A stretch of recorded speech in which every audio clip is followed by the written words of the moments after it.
ਨਮਸਕਾਰ ਦੋਸਤੋ, ਸਵਾਗਤ ਹੈ ਤੁਹਾਡਾ ਜੀ ਤੁਹਾਡੇ ਆਪਣੇ YouTube channel study table with SK ਦੇ ਵਿੱਚ। ਆਪਾਂ ਹਾਜ਼ਰ ਹਾਂ ਜੀ ਤੁਹਾਡੇ ਸਾਹਮਣੇ ਇੱਕ ਨਵੀਂ ਟੈਸਟ ਸੀਰੀਜ਼ ਲੈ ਕੇ। ਸੋ ਸਟਾਰਟ ਕਰਦੇ ਹਾਂ ਟੈਸਟ ਸੀਰੀਜ਼। ਪਹਿਲਾ ਆਪਣਾ ਕੁਐਸਚਨ ਹੈਗਾ, ਸੱਤਿਆ ਸੋਧਕ ਸਮਾਜ ਸੰਬੰਧੀ ਕਿਹੜਾ ਕਥਨ ਗਲਤ ਹੈ। ਇਹਨਾਂ ਦੇ ਵਿੱਚੋਂ ਦੱਸਣਾ ਹੈ ਕਿ ਸੱਤਿਆ ਸੋਧਕ ਸੰਬੰਧੀ ਸਮਾਜ ਦੇ ਵਿੱਚ ਕਿਹੜਾ ਕਥਨ ਜਿਹੜਾ ਗਲਤ ਹੈ। ਪਹਿਲਾ ਹੈਗਾ ਜੀ, ਇਸ ਦੀ ਮੀਟਿੰਗ ਹਰ ਐਤਵਾਰ ਨੂੰ ਹੁੰਦੀ ਸੀ। ਇਹ ਜਿਹੜਾ ਆਪਸ਼ਨ ਹੈ ਇਹ ਰਾਈਟ ਹੈ। ਇਸ ਦਾ ਮੈਂਬਰ ਬਣਨ ਲਈ ਦੇਵਤਾ ਖੰਡੇ ਰਾਓ ਦੇ ਨਾਮ ਤੇ ਸਹੁੰ ਖਾਣੀ ਪੈਂਦੀ ਸੀ। ਜਿਹੜਾ ਵੀ ਇਹਦਾ ਮੈਂਬਰ ਬਣਦਾ ਸੀਗਾ ਉਸ ਨੂੰ ਉਹਨਾਂ ਦਾ ਜਿਹੜਾ ਦੇਵਤਾ ਨੂੰ ਇਹ ਮੰਨਦੇ ਸੀਗੇ ਖੰਡੇ ਰਾਓ, ਉਸ ਦੇਵਤਾ ਦੇ ਨਾਮ ਤੇ ਜਿਹੜਾ ਉਹ ਸਹੁੰ ਚੱਕਣੀ ਪੈਂਦੀ ਸੀ। ਇਹ ਵੀ ਜਿਹੜਾ ਹੈ ਰਾਈਟ ਆਨਸਰ ਹੈ। ਨਾਰਾਇਣ ਰਾਓ ਗੋਬਿੰਦ ਰਾਓ ਕਡਾਲਕ ਇਸ ਦਾ ਪਹਿਲਾ ਸਚਿਵ ਸੀਗਾ। ਨਾਰਾਇਣ ਰਾਓ ਗੋਬਿੰਦ ਰਾਓ ਕਡਾਲਕ ਜਿਹੜਾ ਸੀ ਇਸ ਦਾ ਪਹਿਲਾ ਸਚਿਵ ਸੀਗਾ। ਇਹ ਵੀ ਜਿਹੜਾ ਇਸ ਦਾ ਰਾਈਟ ਆਪਸ਼ਨ ਹੈ। ਮੈਂਬਰਾਂ ਨੂੰ ਬ੍ਰਿਟਿਸ਼ ਸ਼ਾਸਨ ਪ੍ਰਤੀ ਵਫਾਦਾਰ ਰਹਿਣ ਦੀ ਪ੍ਰਤੀਗਿਆ ਕਰਨੀ ਪੈਂਦੀ ਸੀਗੀ। ਜਿਹੜਾ ਵੀ ਇਹਦਾ ਮੈਂਬਰ ਬਣਦਾ ਸੀ ਉਹਨਾਂ ਨੂੰ ਬ੍ਰਿਟਿਸ਼ ਸ਼ਾਸਨ ਪ੍ਰਤੀ ਵਫਾਦਾਰ ਰਹਿਣ ਲਈ ਪ੍ਰਤੀਗਿਆ ਕਰਨੀ ਪੈਂਦੀ ਸੀ। ਇਹ ਵੀ ਜਿਹੜਾ ਇਹਦਾ ਰਾਈਟ ਆਪਸ਼ਨ ਹੈ। ਸੋ ਇਹ ਚਾਰੋਂ ਜਿਹੜੇ ਆਪਸ਼ਨ ਨੇ ਇਹ ਸਹੀ ਆਪਸ਼ਨ ਦੇ ਵਿੱਚੋਂ ਕੋਈ ਵੀ ਕਥਨ ਜਿਹੜਾ ਉਹ ਗਲਤ ਨਹੀਂ ਹੈ। ਠੀਕ ਹੈ ਜੀ। ਸੋ ਨੈਕਸਟ ਕੁਐਸਚਨ ਹੈ ਆਪਣਾ, ਰਾਜਸਥਾਨ ਯੂਨੀਅਨ ਦੇ ਵਿੱਚ ਕਿਹੜੀ ਰਿਆਸਤ ਸ਼ਾਮਿਲ ਨਹੀਂ ਸੀ। ਰਾਜਸਥਾਨ ਯੂਨੀਅਨ ਦੇ ਵਿੱਚ ਕਿਹੜੀ ਰਿਆਸਤ ਜਿਹੜੀ ਉਹ ਸ਼ਾਮਿਲ ਨਹੀਂ ਸੀਗੀ। ਤਾਂ ਆਪਣਾ ਰਾਈਟ ਆਨਸਰ ਹੈਗਾ ਜੀ ਕਿਸ਼ਨਗੜ੍ਹ ਅਤੇ ਉਦੈਪੁਰ। ਕਿਸ਼ਨਗੜ੍ਹ ਅਤੇ ਉਦੈਪੁਰ ਜਿਹੜੀ ਰਿਆਸਤ ਸੀ ਉਹ ਸ਼ਾਮਿਲ ਨਹੀਂ ਸੀਗੀ। ਇਸ ਤੋਂ ਇਲਾਵਾ ਜੇ ਆਪਾਂ ਰਾਜਸਥਾਨ ਯੂਨੀਅਨ ਦੇ ਵਿੱਚ ਸ਼ਾਮਿਲ ਰਿਆਸਤਾਂ ਦੀ ਗੱਲ ਕਰੀਏ ਤਾਂ ਟਾਂਕ, ਠੀਕ ਹੈ ਜੀ। ਇਸ ਤੋਂ ਇਲਾਵਾ ਜਿਹੜਾ ਹੈ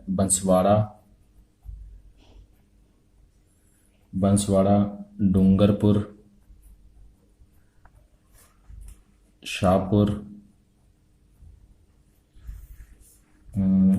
कोटा,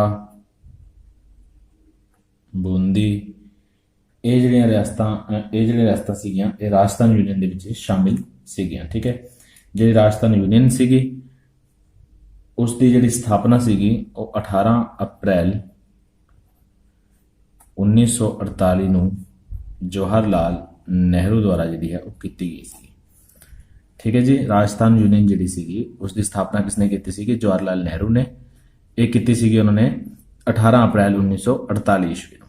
ਠੀਕ ਹੈ। ਇਸ ਦੇ ਵਿੱਚ ਜਿਹੜੀਆਂ ਰਿਆਸਤਾਂ ਸ਼ਾਮਿਲ ਨਹੀਂ ਸੀਗੀਆਂ ਉਹ ਕਿਸ਼ਨਗੜ੍ਹ ਤੇ ਉਦੈਪੁਰ ਸੀਗੀਆਂ, ਅਤੇ ਜਿਹੜੀਆਂ ਸ਼ਾਮਿਲ ਸੀਗੀਆਂ ਉਹ ਨੇ ਟੋਂਕ, ਬੰਸਵਾੜਾ, ਡੂੰਗਰਪੁਰ, ਸ਼ਾਹਪੁਰ, ਕੋਟਾ ਤੇ ਬੂੰਦੀ। ਠੀਕ ਹੈ ਜੀ। ਟੋਂਕ, ਬੰਸਵਾੜਾ, ਡੂੰਗਰਪੁਰ, ਸ਼ਾਹਪੁਰ, ਕੋਟਾ। ਸੌਰੀ, ਇਹ ਕੁਐਸਚਨ ਦੇ ਆਪਸ਼ਨ ਥੋੜੇ ਜਿਹੇ ਜਿਹੜੇ ਨੇ ਰੋਂਗ ਹੋ ਗਏ ਨੇ। ਕਿਸ਼ਨਗੜ੍ਹ ਅਤੇ ਉਦੈਪੁਰ ਜਿਹੜੇ ਸੀਗੇ ਉਹ ਵੀ ਜਿਹੜਾ ਹੈ ਰਾਜਸਥਾਨ ਯੂਨੀਅਨ 'ਚ ਸ਼ਾਮਿਲ ਸੀਗੇ। ਕਿਸ਼ਨਗੜ੍ਹ ਤੇ ਉਦੈਪੁਰ। ਜਿਹੜੇ ਇਸ ਰਿਆਸਤ 'ਚ ਸ਼ਾਮਿਲ ਨਹੀਂ ਸੀਗੇ ਉਹ ਸੀਗੇ ਭਰਤਪੁਰ ਤੇ ਅਲਵਰ। ਮੈਂ ਇੱਧਰ ਅਲੱਗ ਤੋਂ ਲਿਖ ਦੇਣਾ, ਭਰਤਪੁਰ ਅਤੇ ਅਲਵਰ। ਇਹ ਜਿਹੜੇ ਸੀਗੇ ਇਹ ਸ਼ਾਮਿਲ ਨਹੀਂ ਸੀਗੇ। ਠੀਕ ਹੈ। ਭਰਤਪੁਰ ਤੇ ਅਲਵਰ। ਕਿਸ਼ਨਗੜ੍ਹ ਤੇ ਉਦੈਪੁਰ ਜਿਹੜੇ ਸੀ ਇਹ ਸ਼ਾਮਿਲ ਸੀਗੇ ਇਹਦੇ ਵਿੱਚ। ਤੇ ਉਸ ਤੋਂ ਇਲਾਵਾ ਇਹ ਜਿਹੜੇ ਰਹਿੰਦੇ ਹੋਏ ਮਿਸਟੇਕ ਲਈ, ਗਲਤੀ ਲਈ ਮਾਫੀ ਚਾਹਾਂਗੇ। ਨੈਕਸਟ ਕੁਐਸਚਨ ਹੈ ਜੀ ਆਪਣਾ, ਲਾਰਡ ਪੈਥਿਕ ਲਾਰੈਂਸ ਕਿਹੜੀ ਯੋਜਨਾ ਦਾ ਮੈਂਬਰ ਸੀਗਾ। ਲਾਰਡ ਪੈਥਿਕ ਲਾਰੈਂਸ ਹੈ ਉਹ ਕਿਹੜੀ ਯੋਜਨਾ ਦੇ ਮੈਂਬਰ ਸੀਗੇ? ਤਾਂ ਰਾਈਟ ਆਨਸਰ ਹੈ ਆਪਣਾ ਕੈਬਨਿਟ ਮਿਸ਼ਨ। ਕੈਬਨਿਟ ਮਿਸ਼ਨ ਦੇ ਜਿਹੜੇ ਇਹ ਮੈਂਬਰ ਸੀਗੇ। ਮਾਰਚ 1946 ਦੇ ਵਿੱਚ ਭਾਰਤ ਦੀਆਂ ਜਿਹੜੇ ਸਮੱਸਿਆਵਾਂ ਸੀਗੀਆਂ ਉਹਨਾਂ ਨੂੰ ਸੁਲਝਾਉਣ ਲਈ ਕੈਬਨਿਟ ਮਿਸ਼ਨ ਜਿਹੜਾ ਉਹ ਭਾਰਤ ਆਇਆ, ਜਿਸ ਦੇ 3 ਮੈਂਬਰ ਸੀਗੇ। ਇਹ ਤਿੰਨੋਂ ਮੈਂਬਰ ਜਿਹੜੇ ਤੁਸੀਂ ਯਾਦ ਰੱਖਣੇ ਨੇ ਕਿਉਂਕਿ ਤਿੰਨਾਂ ਦੇ ਵਿੱਚੋਂ ਕੋਈ ਵੀ ਕੁਐਸਚਨ ਦੇ ਵਿੱਚ ਜਿਹੜਾ ਪੁੱਛ ਲਿਆ ਜਾਂਦਾ ਹੈ। ਪਹਿਲਾ ਸੀਗਾ ਸਰ ਸਟੈਮਫੋਰਡ ਕ੍ਰਿਪਸ। ਦੂਜੇ ਸੀਗੇ ਏਵੀ ਅਲੈਗਜ਼ੈਂਡਰ ਅਤੇ ਤੀਜੇ ਸੀਗੇ ਜਿਹੜਾ ਪੜ੍ਹ ਰਹੇ ਹਾਂ ਲਾਰਡ ਪੈਥਿਕ ਲਾਰੈਂਸ। ਠੀਕ ਹੈ। ਤੇ ਇਸ ਯੋਜਨਾ ਦੇ ਕਿੰਨੇ ਮੈਂਬਰ ਸੀਗੇ? ਕੈਬਨਿਟ ਮਿਸ਼ਨ ਦੇ 3 ਸੀਗੇ, ਸਰ ਸਟੈਮਫੋਰਡ ਕ੍ਰਿਪਸ, ਏਵੀ ਅਲੈਗਜ਼ੈਂਡਰ ਅਤੇ ਲਾਰਡ ਪੈਥਿਕ ਲਾਰੈਂਸ। ਤਾਂ ਇਹ ਮਾਰਚ 1946 ਨੂੰ ਜਿਹੜਾ ਭਾਰਤ ਦੀਆਂ ਸਮੱਸਿਆਵਾਂ ਨੂੰ ਸੁਲਝਾਉਣ ਲਈ ਜਿਹੜਾ ਹੈ ਕੈਬਨਿਟ ਮਿਸ਼ਨ ਜਿਹੜਾ ਇਹ ਭਾਰਤ ਦੇ ਵਿੱਚ ਆਇਆ ਸੀਗਾ। ਨੈਕਸਟ ਕੁਐਸਚਨ ਹੈ ਜੀ ਆਪਣਾ, ਦੂਜੇ ਵਿਸ਼ਵ ਯੁੱਧ ਦੇ ਵਿੱਚ ਭਾਰਤ ਦੇ ਪ੍ਰਵੇਸ਼ ਦੀ ਘੋਸ਼ਣਾ ਕਦੋਂ ਕੀਤੀ ਗਈ? ਦੂਜੇ ਵਿਸ਼ਵ ਯੁੱਧ ਦੇ ਵਿੱਚ ਭਾਰਤ ਵੀ ਜਿਹੜਾ ਉਹ ਹਿੱਸਾ ਲੈ ਰਿਹਾ ਹੈ, ਇਸ ਦੀ ਘੋਸ਼ਣਾ ਜਿਹੜੀ ਹੈ ਉਹ ਕਦੋਂ ਕੀਤੀ ਗਈ? ਤਾਂ ਆਪਣਾ ਰਾਈਟ ਆਪਸ਼ਨ ਹੈਗਾ 3 ਸਤੰਬਰ 1939 3 ਸਤੰਬਰ 1939 3 ਸਤੰਬਰ 1939 ਨੂੰ ਜਿਹੜਾ ਹੈ ਇੰਗਲੈਂਡ ਨੇ ਜਰਮਨੀ ਦੇ ਵਿਰੁੱਧ ਜਿਹੜੀ ਹੈ ਉਹ ਯੁੱਧ ਦੀ ਘੋਸ਼ਣਾ ਕੀਤੀ ਅਤੇ ਭਾਰਤੀ ਜਿਹੜੇ ਲੋਕ ਸੀਗੇ, ਭਾਰਤੀ ਜਿਹੜੀ ਜਨਮਤ ਸੀਗੀ, ਉਹਨਾਂ ਦੀ ਸਲਾਹ ਤੋਂ ਬਿਨਾਂ ਹੀ ਉਹਨਾਂ ਨੇ ਦੂਜੇ ਵਿਸ਼ਵ ਯੁੱਧ ਦੇ ਵਿੱਚ ਭਾਰਤ ਦੇ ਸਮਰਥਨ ਕਰਨ ਦੀ ਜਿਹੜੀ ਉਹ ਘੋਸ਼ਣਾ ਵੀ ਕਰ ਦਿੱਤੀ। ਉਹਨਾਂ ਨੇ ਕਿਹਾ ਕਿ ਭਾਰਤ ਵੀ ਸਾਡੇ ਨਾਲ ਜਿਹੜਾ ਇਸ ਯੁੱਧ 'ਚ ਹਿੱਸਾ ਲੈ ਰਿਹਾ, ਲੇਕਿਨ ਉਹਨਾਂ ਨੇ ਭਾਰਤੀਆਂ ਤੋਂ ਕੋਈ ਸਲਾਹ ਨਹੀਂ ਕੀਤੀ, ਕੋਈ ਗੱਲ ਜਿਹੜੀ ਉਹਨਾਂ ਨਾਲ ਨਹੀਂ ਕੀਤੀ ਇਸ ਬਾਰੇ 'ਚ। ਮਹਾਤਮਾ ਗਾਂਧੀ ਅਤੇ ਜਵਾਹਰ ਲਾਲ ਨਹਿਰੂ ਨੇ ਮਿੱਤਰ ਰਾਸ਼ਟਰ ਜਿਹੜੇ ਇੰਗਲੈਂਡ, ਅਮਰੀਕਾ, ਉਹਨਾਂ ਦਾ ਦੂਜੇ ਵਿਸ਼ਵ ਯੁੱਧ ਵਿੱਚ ਜਿਹੜਾ ਸਮਰਥਨ ਕੀਤਾ। ਠੀਕ ਹੈ, ਸੋ 3 ਸਤੰਬਰ 1939 ਨੂੰ ਜਿਹੜਾ ਹੈ ਭਾਰਤ ਦੀ ਜਿਹੜੀ ਹੈ ਪ੍ਰਵੇਸ਼ ਦੀ ਘੋਸ਼ਣਾ ਕੀਤੀ ਕਿ ਦੂਜੇ ਵਿਸ਼ਵ ਯੁੱਧ ਵਿੱਚ। ਨੈਕਸਟ ਕੁਐਸਚਨ ਹੈ ਆਪਣਾ, ਬੰਬਈ ਦੀ ਪਹਿਲੀ ਰਾਜਨੀਤਿਕ ਸੰਸਥਾ ਕਿਹੜੀ ਸੀ? ਪਹਿਲੀ ਪੋਲੀਟੀਕਲ ਪਾਰਟੀ ਜਿਹੜੀ ਹੈ ਬੰਬੇ ਦੀ ਉਹ ਕਿਹੜੀ ਸੀਗੀ? ਬੰਬੇ ਐਸੋਸੀਏਸ਼ਨ। ਠੀਕ ਹੈ, ਕੀ ਨਾਮ ਸੀ ਉਹਦਾ ਜੀ? ਬੰਬੇ ਐਸੋਸੀਏਸ਼ਨ।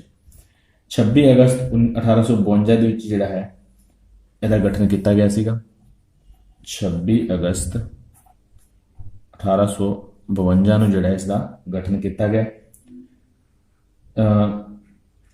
ਬ੍ਰਿਟਿਸ਼ ਕਲਕੱਤਾ ਦੇ ਵਿੱਚ ਇਹਦਾ ਜਿਹੜਾ ਗਠਨ ਕੀਤਾ ਗਿਆ ਸੀਗਾ, ਯਾਦ ਰੱਖਣਾ ਸੀ, ਕਲਕੱਤਾ ਦੇ ਵਿੱਚ। ਇਸ ਦਾ ਉਦੇਸ਼ ਜਿਹੜਾ ਸੀਗਾ ਉਹ ਭੇਦਭਾਵਪੂਰਨ ਸਰਕਾਰੀ ਨਿਯਮਾਂ ਦੇ ਜਿਹੜੇ ਵਿਰੁੱਧ ਸਰਕਾਰ ਨੂੰ ਸੁਝਾਅ ਦੇਣਾ ਅਤੇ ਅਲੱਗ-ਅਲੱਗ ਬੁਰਾਈਆਂ ਨੂੰ ਜਿਹੜਾ ਦੂਰ ਕਰਨ ਲਈ ਸਰਕਾਰ ਨੂੰ ਪ੍ਰਾਰਥਨਾ ਪੱਤਰ ਦੇਣਾ ਸੀਗਾ। ਇਸ ਲਈ ਜਿਹੜਾ ਇਹਨਾਂ ਨੇ ਇਸ ਦਾ ਜਿਹੜਾ ਗਠਨ ਕੀਤਾ ਸੀਗਾ। ਠੀਕ ਹੈ ਜੀ। ਨੈਕਸਟ ਕੁਐਸਚਨ ਹੈ ਆਪਣਾ, ਵਾਸਕੋ ਡੀ ਗਾਮਾ ਨੇ ਕਿੱਥੇ ਵਪਾਰਕ ਫੈਕਟਰੀ ਸਥਾਪਿਤ ਕੀਤੀ ਸੀ? ਵਾਸਕੋ ਡੀ ਗਾਮਾ ਨੇ ਕਿੱਥੇ ਵਪਾਰਕ ਫੈਕਟਰੀ ਸਥਾਪਿਤ ਕੀਤੀ ਸੀਗੀ? ਤਾਂ ਰਾਈਟ ਆਨਸਰ ਆਪਣਾ ਜੀ ਕੈਨੂਰ ਦੇ ਵਿੱਚ। ਕਿੱਥੇ ਜੀ? ਕੈਨੂਰ ਦੇ ਵਿੱਚ ਜਿਹੜਾ ਉਸਨੇ ਇਹ ਸਥਾਪਨਾ ਕੀਤੀ ਸੀਗੀ। 1501 ਈਸਵੀ ਦੇ ਵਿੱਚ 1501 ਈਸਵੀ ਦੇ ਵਿੱਚ ਜਿਹੜਾ ਹੈ ਵਾਸਕੋ ਡੀ ਨੇ ਕੈਨੂਰ ਮਾਲਾਬਾਰ ਤੱਟ ਤੇ ਹੈ। ਕੈਨੂਰ ਕਿੱਥੇ ਜੀ? ਇਹ ਮਾਲਾਬਾਰ ਜਿਹੜਾ ਤੱਟ ਹੈ ਉਸ ਤੇ ਸਥਿਤ ਹੈ। ਮਾਲਾਬਾਰ ਤੱਟ ਦੇ ਉੱਪਰ ਜਿਹੜਾ ਹੈ ਵਪਾਰਕ ਫੈਕਟਰੀ ਇਸਨੇ ਸਥਾਪਿਤ ਕੀਤੀ। ਨੈਕਸਟ ਕੁਐਸਚਨ ਹੈ ਜੀ ਆਪਣਾ, ਪੈਡਰੋ ਅਲਵਾਰੇਜ਼ ਕੈਂਬਰੇਲ ਕੌਣ ਸੀਗਾ? ਪੈਡਰੋ ਅਲਵਾਰੇਜ਼ ਕੈਂਬਰੇਲ ਕੌਣ ਸੀਗਾ? ਤਾਂ ਇਸ ਦਾ ਜਿਹੜਾ ਰਾਈਟ ਆਨਸਰ ਹੈ ਉਹ ਹੈਗਾ ਪੁਰਤਗਾਲੀ ਯਾਤਰੀ ਸੀਗਾ ਜੋ 1500 ਈਸਵੀ ਚ ਭਾਰਤ ਆਇਆ ਸੀਗਾ। ਪੁਰਤਗਾਲੀ ਯਾਤਰੀ ਜਿਹੜਾ 1500 ਈਸਵੀ ਦੇ ਵਿੱਚ ਭਾਰਤ ਆਇਆ ਸੀਗਾ। ਇਹ ਸਭ ਤੋਂ ਪਹਿਲਾ ਪੁਰਤਗਾਲੀ ਕੌਣ ਸੀਗਾ ਜੀ? ਉਹ ਸੀਗਾ Vasco da Gama. Vasco da Gama ਤੋਂ ਬਾਅਦ ਜਿਹੜਾ ਆਇਆ ਸੀਗਾ ਉਹ ਸੀਗਾ ਪੈਡਰੋ ਅਲਵਾਰੇਜ਼ ਕੈਂਬਰੇਲ। ਇਸ ਤੋਂ ਬਾਅਦ ਫਿਰ ਇੱਕ ਵਾਰੀ ਜਿਹੜਾ ਦੁਬਾਰਾ ਵਾਸਕੋ ਡੀ ਗਾਮਾ ਜਿਹੜਾ ਵਾਪਿਸ ਆਏ ਸੀਗੇ ਇੱਥੇ। ਪਹਿਲਾਂ 1498 ਚ ਆਏ ਸੀਗੇ, ਫਿਰ 1501 ਦੇ ਵਿੱਚ ਦੁਬਾਰਾ ਆਏ। ਉਸ ਦੇ ਵਿਚਕਾਰ ਜਿਹੜਾ 1500 ਈਸਵੀ ਵਿੱਚ ਉਹ ਪੈਡਰੋ ਅਲਵਾਰੇਜ਼ ਕੈਂਬਰੇਲ ਜਿਹੜਾ ਉਹ ਭਾਰਤ ਦੇ ਵਿੱਚ ਆਏ ਸੀ, ਪੁਰਤਗਾਲੀ ਯਾਤਰੀ। ਠੀਕ ਹੈ ਜੀ। ਨੈਕਸਟ ਕੁਐਸਚਨ ਹੈ ਜੀ ਆਪਣਾ, 7 ਸਿਸਟਰਸ ਭਾਰਤ ਦਾ ਕਿਹੜਾ ਰਾਜ ਨਹੀਂ ਆਉਂਦਾ? 7 ਸਿਸਟਰਸ ਦੇ ਵਿੱਚ ਭਾਰਤ ਦਾ ਕਿਹੜਾ ਰਾਜ ਨਹੀਂ ਆਉਂਦਾ? ਤਾਂ ਤੁਸੀਂ ਦੇਖਿਆ ਹੋਣਾ ਭਾਰਤ ਦੇ ਮੈਪ ਦੇ ਉੱਪਰ ਕਿ ਜਿਹੜਾ ਇੰਡੀਆ ਦੇ ਮੈਪ ਦੇ ਵਿੱਚ ਨੇਪਾਲ ਤੋਂ ਜਿਹੜਾ ਆਹ ਵਾਲਾ ਹਿੱਸਾ ਹੈਗਾ ਜੀ ਆਪਣਾ,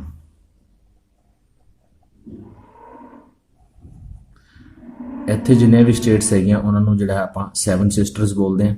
ਠੀਕ ਹੈ ਜੀ। ਪਰ ਜਿਹਦੇ ਵਿੱਚੋਂ ਜਿਹੜਾ ਹੈ ਪੱਛਮੀ ਬੰਗਾਲ, ਜਿਹੜਾ ਕਿ ਇਹ ਵਾਲਾ ਇਲਾਕਾ ਹੈ ਪੱਛਮੀ ਬੰਗਾਲ, ਇਸ ਨੂੰ 7 ਸਿਸਟਰ ਦੇ ਵਿੱਚ ਕਾਊਂਟ ਨਹੀਂ ਕੀਤਾ ਜਾਂਦਾ। ਸਿਰਫ ਇੱਧਰ ਵਾਲੀਆਂ ਜਿਹੜੀਆਂ ਸਟੇਟਸ ਹੈਗੀਆਂ 7, ਉਹਨਾਂ ਨੂੰ ਜੋ 7 ਸਿਸਟਰਸ ਬੋਲਿਆ ਜਾਂਦਾ। ਠੀਕ ਹੈ ਜੀ। ਨੈਕਸਟ ਹੈ ਜੀ ਆਪਣਾ ਕੁਐਸਚਨ, ਜੌਬ ਚਾਰਨੌਕ ਕੌਣ ਸੀਗਾ? ਜੌਬ ਚਾਰਨੌਕ ਕੌਣ ਸੀਗਾ? ਰਾਈਟ ਆਨਸਰ ਆਪਣਾ ਜੀ ਕਲਕੱਤਾ ਦਾ ਸੰਸਥਾਪਕ। ਕਲਕੱਤਾ ਦਾ ਸੰਸਥਾਪਕ ਜਿਸ ਨੇ ਜਿਹੜੀ ਕਲਕੱਤਾ ਦੀ ਸਥਾਪਨਾ ਕੀਤੀ ਸੀਗੀ ਉਹ ਸੀਗਾ ਜੌਬ ਚਾਰਨੌਕ। ਨੈਕਸਟ ਕੁਐਸਚਨ ਹੈ ਜੀ ਆਪਣਾ, ਦੇਸ਼ ਦਾ ਪਹਿਲਾ ਪੱਤਰਕਾਰ ਜਿਸ ਨੂੰ ਜੇਲ੍ਹ ਦੀ ਸਜ਼ਾ ਹੋਈ? ਭਾਰਤ ਦੇਸ਼ ਦਾ ਪਹਿਲਾ ਪੱਤਰਕਾਰ ਜਿਸ ਨੂੰ ਜੇਲ੍ਹ ਦੀ ਸਜ਼ਾ ਹੋਈ ਸੀ ਕੌਣ ਸੀਗਾ ਜੀ? ਤਾਂ ਆਪਣਾ ਰਾਈਟ ਆਪਸ਼ਨ ਹੈ ਜੀ ਸੁਰਿੰਦਰਨਾਥ ਬੈਨਰਜੀ। ਸੁਰਿੰਦਰਨਾਥ ਬੈਨਰਜੀ ਨੂੰ ਜਿਹੜਾ ਹੈ ਉਹ ਸਜ਼ਾ ਹੋਈ ਸੀ, ਕਦੋਂ ਹੋਈ ਸੀਗੀ ਜੀ? 1883। 1883 ਸੁਰਿੰਦਰਨਾਥ ਬੈਨਰਜੀ ਨੇ 1883 ਦੇ ਵਿੱਚ ਆਪਣੇ ਅਖਬਾਰ ਦੇ ਵਿੱਚ ਜਿਹੜਾ ਹੈ, ਉਹਨਾਂ ਦਾ ਅਖਬਾਰ ਸੀਗਾ ਦ ਬੰਗਾਲੀ। ਅਖਬਾਰ ਕਿਹੜਾ ਸੀਗਾ? ਦਾ ਬੰਗਾਲੀ। ਦਾ ਬੰਗਾਲੀ ਦੇ ਵਿੱਚ ਜਿਹੜਾ ਉਹਨੇ ਕਲਕੱਤਾ ਉੱਚ ਅਦਾਲਤ ਦੇ ਜੱਜ ਦੀ ਜਿਹੜੀ ਆਲੋਚਨਾ ਕੀਤੀ ਸੀਗੀ। ਕਲਕੱਤਾ ਦੇ ਜਿਹੜੇ ਉੱਚ ਜੱਜ ਸੀਗੇ ਉੱਚ ਅਦਾਲਤ ਦੇ, ਉਹਨਾਂ ਦੀ ਆਲੋਚਨਾ ਕੀਤੀ ਸੀਗੀ, ਜਿਸ ਦੇ ਕਾਰਨ ਉਹਨਾਂ ਨੂੰ ਜਿਹੜਾ ਹੈ ਉਹ ਜੇਲ੍ਹ ਦੀ ਸਜ਼ਾ ਹੋਈ। ਠੀਕ ਹੈ ਜੀ। ਨੈਕਸਟ ਕੁਐਸਚਨ ਹੈ ਜੀ ਆਪਣਾ, ਹੇਕਾਰ ਅੰਦੋਲਨ ਕਿਹੜੇ ਰਾਜ ਵਿੱਚ ਚਲਾਇਆ ਗਿਆ? ਹੇਕਾਰ ਅੰਦੋਲਨ ਇਹ ਚਲਾਇਆ ਗਿਆ ਜੀ ਮਣੀਪੁਰ ਦੇ ਵਿੱਚ। ਹੇਕਾਰ ਅੰਦੋਲਨ ਕਿੱਥੇ ਚਲਾਇਆ ਗਿਆ? ਮਣੀਪੁਰ ਦੇ ਵਿੱਚ। ਮਣੀਪੁਰ ਦੀ 13 ਸਾਲਾ ਰਾਣੀ ਸੀਗੀ, ਇੱਕ 13 ਸਾਲਾ ਇੱਕ ਰਾਣੀ ਸੀਗੀ ਜਿਹਦਾ ਨਾਮ ਸੀਗਾ ਗੈਡੀਨੈਲਿਓ। ਗੈਡੀਨੈਲਿਓ ਮਣੀਪੁਰ ਦੀ ਸੀਗੀ। ਉਹਨੇ ਆਪਣੇ ਚਾਚੇ ਦੁਆਰਾ ਚਲਾਏ ਗਏ ਧਾਰਮਿਕ ਹੈਰਾਕਾ ਅੰਦੋਲਨ 'ਚ ਹਿੱਸਾ ਲਿਆ। ਠੀਕ ਹੈ, ਇਹਨਾਂ ਨੂੰ ਯਾਦ ਰੱਖਣਾ ਤੁਸੀਂ। ਮਣੀਪੁਰ ਦੇ ਵਿੱਚ ਹੈਰਾਕਾ ਅੰਦੋਲਨ ਚਲਾਇਆ ਗਿਆ ਸੀ। ਹੈਰਾਕ ਵੀ ਬੋਲ ਦਿੰਦੇ, ਹੈਕਾਰ ਵੀ ਬੋਲ ਦਿੰਦੇ ਇਸ ਨੂੰ, ਸੌਰੀ ਹੈਕਾਰ ਨਹੀਂ, ਹੈਰਾਕ ਵੀ ਬੋਲ ਦਿੰਦੇ ਤੇ ਹੈਰਾਕਾ ਅੰਦੋਲਨ ਵੀ ਬੋਲ ਦਿੰਦੇ। ਤਾਂ ਇੱਕ 13 ਸਾਲ ਦੀ ਜਿਹੜੀ ਹੈ ਲੜਕੀ ਸੀ ਰਾਣੀ, ਉਹਨਾਂ ਨੇ ਇਸ ਧਾਰਮਿਕ ਹੈਰਾਕਾ ਅੰਦੋਲਨ ਦੇ ਵਿੱਚ ਜਿਹੜਾ ਭਾਗ ਲਿਆ। ਜਵਾਹਰ ਲਾਲ ਨਹਿਰੂ ਨੇ ਰਾਣੀ ਨੂੰ ਜਿਹੜਾ ਹੈ ਨਗਾਓ ਦੀ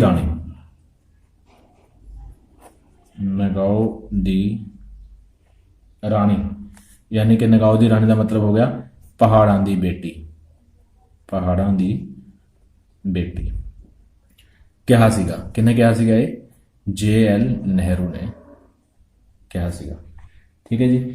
ਇਹ ਜਿਹੜਾ ਅੰਦੋਲਨ ਚਲਾਇਆ ਗਿਆ ਸੀ, ਇਹ ਧਾਰਮਿਕ ਅੰਦੋਲਨ, ਇਸ ਧਾਰਮਿਕ ਅੰਦੋਲਨ ਤੋਂ ਰਾਜਨੀਤਿਕ ਅੰਦੋਲਨ ਦੇ ਵਿੱਚ ਜਿਹੜਾ ਹੈ ਇਹ ਬਾਅਦ ਚ ਬਦਲ ਗਿਆ ਅਤੇ ਮਣੀਪੁਰ ਨੂੰ ਜਿਹੜਾ ਹੈ ਬ੍ਰਿਟਿਸ਼ ਸ਼ਾਸਨ ਤੋਂ ਮੁਕਤ ਕਰਾਉਣ ਲਈ ਜਿਹੜਾ ਹੈ ਨਾਗਾ ਲੋਕਾਂ ਨੇ ਵੱਧ ਚੜ ਕੇ ਜਿਹੜਾ ਹਿੱਸਾ ਲਿਆ। ਇਸ ਅੰਦੋਲਨ ਦੇ ਤਹਿਤ ਪ੍ਰਭਾਤ ਫੇਰੀਆਂ ਜਿਹੜੀਆਂ ਉਹ ਕੱਢੀਆਂ ਗਈਆਂ। ਪਿੰਡਾਂ ਤੱਕ ਸੰਦੇਸ਼ ਪਹੁੰਚਾਉਣ ਲਈ ਜਿਹੜਾ ਹੈ ਉਹ ਜਾਦੂਈ ਲਾਲਟੈਨਾਂ ਦੀ ਵਰਤੋਂ ਕੀਤੀ ਗਈ। ਬੱਚਿਆਂ ਦੀ ਵਾਨਰ ਸੈਨਾ ਅਤੇ ਲੜਕੀਆਂ ਦੀ ਮੰਜਰੀ ਸੈਨਾ ਦਾ ਉਸ ਟਾਈਮ ਗਠਨ ਕੀਤਾ ਗਿਆ। ਠੀਕ ਹੈ ਜੀ। ਬੱਚੇ ਜਿਹੜੇ ਸੀਗੇ ਉਹਨਾਂ ਦੀ ਵਾਨਰ ਸੈਨਾ ਬਣਾਈ ਗਈ, ਜਿਹੜੀਆਂ ਲੜਕੀਆਂ ਸੀਗੀਆਂ ਉਹਨਾਂ ਦੀ ਮੰਜਰੀ ਸੈਨਾ ਬਣਾਈ ਗਈ ਅਤੇ ਇਸ ਤਰੀਕੇ ਨਾਲ ਉਹਨਾਂ ਸਵੇਰੇ ਪ੍ਰਭਾਤ ਫੇਰੀਆਂ ਕੱਢ ਕੇ ਲੋਕਾਂ ਨੂੰ ਜਿਹੜਾ ਜਾਗਰੂਕ ਕੀਤਾ, ਪਿੰਡਾਂ ਤੱਕ ਸੰਦੇਸ਼ ਪਹੁੰਚਾਏ। ਇਸ ਤਰ੍ਹਾਂ ਮਣੀਪੁਰ ਨੇ ਜਿਹੜਾ ਹੈ ਇਹ ਅੰਦੋਲਨ ਜਿਹੜਾ ਇਸ ਨਾਲ ਬ੍ਰਿਟਿਸ਼ ਸ਼ਾਸਨ ਤੋਂ ਜਿਹੜੀ ਹੈ ਉਹ ਮੁਕਤੀ ਪਾਉਣ ਦੇ ਵਿੱਚ ਕਾਫੀ ਵੱਡਾ ਯੋਗਦਾਨ ਦਿੱਤਾ। ਠੀਕ ਹੈ ਜੀ। ਨੈਕਸਟ ਹੈ ਜੀ ਆਪਣਾ ਕੁਐਸਚਨ, ਇੱਧਰ ਕੁਝ ਸਥਾਨ ਦਿੱਤੇ ਗਏ ਨੇ ਜੀ, ਇੱਧਰ ਅੰਗਰੇਜ਼ ਜਰਨਲ ਦਿੱਤੇ ਗਏ ਨੇ। ਠੀਕ ਹੈ, ਆਪਾਂ ਨੇ ਇਹ 'ਚ ਮਿਲਾਉਣਾ ਹੈ ਕਿ ਕਿਹੜੇ ਜਗ੍ਹਾ ਤੇ ਕਿਹੜੇ ਅੰਗਰੇਜ਼ ਜਰਨਲ ਨੇ ਜਿਹੜਾ ਹੈ 1857 ਦੇ ਵਿਦਰੋਹ ਨੂੰ ਜਿਹੜਾ ਦਬਾਇਆ। ਠੀਕ ਹੈ, ਦਬਾਇਆ ਮਤਲਬ ਕਿੱਥੇ ਦਬਾਇਆ? ਜਿਵੇਂ ਸਥਾਨ ਬਨਾਰਸ ਹੈ, ਬਨਾਰਸ ਦੇ ਵਿੱਚ ਜਦੋਂ 1857 ਦਾ ਵਿਦਰੋਹ ਹੋਇਆ ਤਾਂ ਉਸ ਨੂੰ ਕਿਸ ਨੇ ਦਬਾਇਆ ਸੀਗਾ? ਤਾਂ ਅੰਗਰੇਜ਼ ਜਨਰਲ ਸੀਗਾ ਕਰਨਲ ਜੇਮਸ ਨੀਲ ਨੇ ਜਿਹੜਾ ਇਸ ਵਿਦਰੋਹ ਨੂੰ ਬਨਾਰਸ ਦੇ ਵਿੱਚ ਉੱਠਣ ਨਹੀਂ ਦਿੱਤਾ। ਲਖਨਊ ਦੇ ਵਿੱਚ ਕਿਸ ਨੇ ਦਬਾਇਆ ਜੀ? ਲਖਨਊ ਦੇ ਵਿੱਚ ਵਿਦਰੋਹ ਨੂੰ ਦਬਾਇਆ ਹੈਨਰੀ ਲਾਰੈਂਸ ਅਤੇ ਹੈਨਰੀ ਹੈਵਲੌਕ ਨੇ। ਇਸੇ ਤਰ੍ਹਾਂ ਦਿੱਲੀ ਦੇ ਵਿੱਚ ਜਦੋਂ ਵਿਦਰੋਹ ਹੋਇਆ ਤਾਂ ਦਿੱਲੀ ਦੇ ਵਿੱਚ ਵਿਦਰੋਹ ਨੂੰ ਕਿਹਨੇ ਦਬਾਇਆ ਜੀ? ਮਿਸਟਰ ਵੈਲੋਬੀ ਨੇ।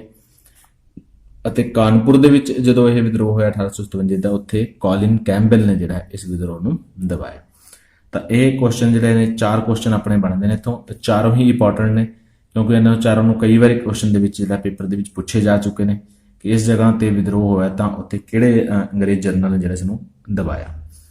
ਤੁਸੀਂ ਧਿਆਨ ਨਾਲ ਇਹਨੂੰ ਪੜ੍ਹ ਲੈਣਾ ਇੱਕ ਵਾਰੀ। ਨੈਕਸਟ ਕੁਐਸਚਨ ਹੈ ਜੀ ਆਪਣਾ, ਗੁਮਸੁਰ ਦਾ ਵਿਦਰੋਹ ਕਦੋਂ ਹੋਇਆ? ਗੁਮਸੁਰ ਦਾ ਵਿਦਰੋਹ ਜਿਹੜਾ ਉਹ ਕਦੋਂ ਹੋਇਆ? ਤਾਂ ਇਸ ਦਾ ਜਿਹੜਾ ਆਪਣਾ ਰਾਈਟ ਆਨਸਰ ਹੈ ਉਹ ਹੈ ਜੀ 1835 ਜਿਹੜਾ ਇਸ ਦਾ ਕੀ ਜੀ ਰਾਈਟ ਆਨਸਰ ਹੈ।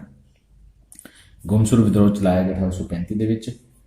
ਇਹ ਜਿਹੜਾ ਸੀਗਾ ਇਹ ਧਨੰਜੇ ਨੇ ਚਲਾਇਆ ਸੀਗਾ, ਜਿਹੜਾ ਕਿ ਸ਼੍ਰੀ ਕਰਪੰਜ ਦਾ ਪੁੱਤਰ ਸੀਗਾ। ਸ਼੍ਰੀ ਕਰਪੰਜ ਦਾ ਪੁੱਤਰ ਧਨੰਜੇ ਜਿਹੜਾ ਸੀਗਾ, ਧਨੰਜੇ, ਉਸਨੇ ਜਿਹੜਾ 1835 ਦੇ ਵਿੱਚ